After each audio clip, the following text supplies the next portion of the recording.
Every decision, good or bad, is connected to a consequence. The word consequence simply means a corresponding outcome. You may want to write that if you're interested. The word consequence means a corresponding outcome. So that every decision in life, in destiny, spiritually, financially, maritally, educationally, and otherwise, is connected to a consequence. Now, you are given the power to choose, but you do not choose the consequences that follow.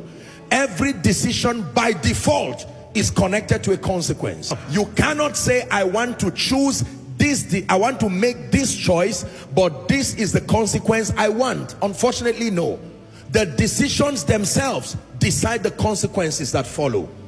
One of the ways you are trained to choose wisely is to examine, either through the lens of experience or the lens of the word, the consequences connected to every decision. This is one of the powerful things with the word of God. It is not only a capture of promises. The Bible is not just a compendium of promises. It is a compendium of corresponding consequences. Most people focus on the promises. Are we together? But they do not know that the Bible is also a rich capture of consequences.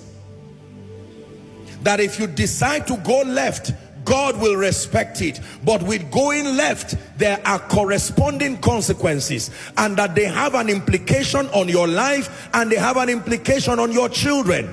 If you decide to go right, there are consequences.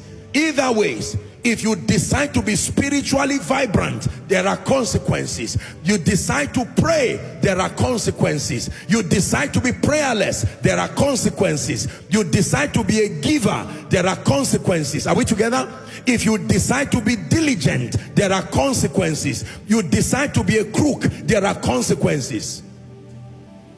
And let me tell you the truth, some of those consequences are not immediately obvious. Now, this is what beguiles people to downplay the power of choices, because for most of the decisions, the consequences are not immediate. Most of the choices, the consequences are not immediate. If you put your hand in fire, the consequence is immediate. You feel it immediately, and so you withdraw your hand. Are we together?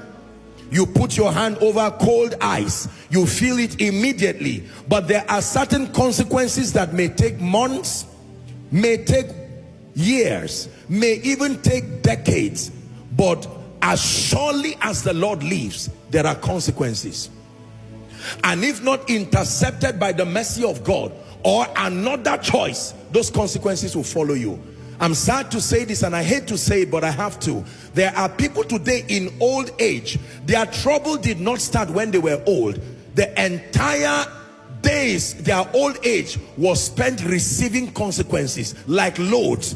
And just when they are trying to manage one, another one comes and they say, where did this come from? Oh, it's a final parcel called your consequence, arriving from 25 years ago of your decisions, finally landed. Unfortunately, it landed and is resting on an old man. Many people go to their graves today in regret. There are some who live smiling. I've seen a few who transited smiling, knowing that they made wise choices, even if not all through their days, that their final moments were full of wise choices.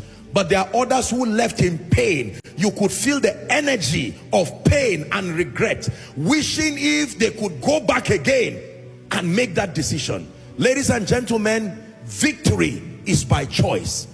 Life is by choice. A great destiny is by choice. Failure is also by choice. It's very uncomfortable to admit this, because sometimes you hear people say life is not fair, and they mean because of their condition, and in many regards they are right. But unfortunately, everyone is presented with a reality that has nothing to do with you. But from the time you are aware of that reality, what you make out of it now becomes your issue. It may not be your fault that you were born from an irresponsible family, unfortunately, and with all due respect, by an irresponsible man or an irresponsible woman. It may not be your fault that you were born and dedicated to idols, carrying crosses and yokes. It may not be your fault that you were a child of a traditional worshiper. It may not be your fault, but from the day you have access to the gospel, everything that becomes of your destiny is your choice.